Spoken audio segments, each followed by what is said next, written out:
And now it's time for Development Debates, where we explore some of the questions shaping the future and present of China. Today we will discuss a debate surrounding state-owned enterprises. Should executives have such high salaries?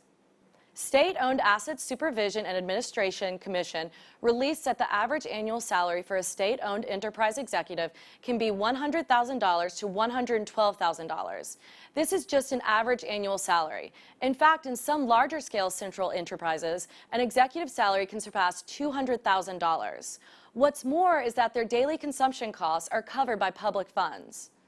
A researcher from the State Council, Chen Qingtai, doesn't believe this is a bad thing. In his opinion, this could be the backbone of a good system. Take CIMC, or China International Marine Containers, as an example. He says that the company regulates that 3% of the profits go to the management team. This is both an incentive and a reward.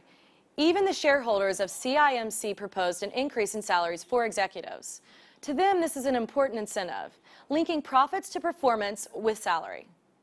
Zhou Junsheng is a commentator at Southern Metropolis Daily. He thinks the opposite. SOE executives should not have high salaries. People don't care how much the boss of a private enterprise earns.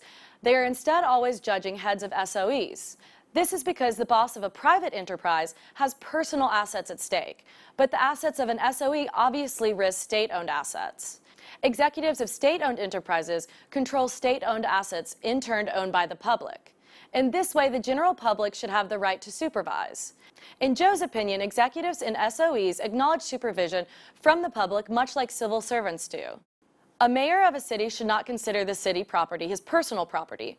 Similarly, an executive of an SOE should not consider the company's assets like a private company executive would, regardless of the fact that they are assigned by the Central Organization Department. In essence, the public must still trust the SOE executives.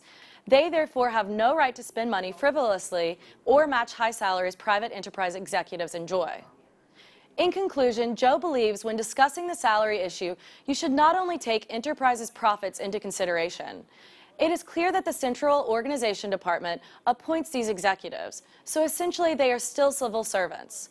We should standardize the income distributions of SOEs because there remains a fundamental difference between private executives and state-owned executives. Few private enterprises and in turn their executives succeed. In fact, a large number of small and medium-sized corporations face intense competition.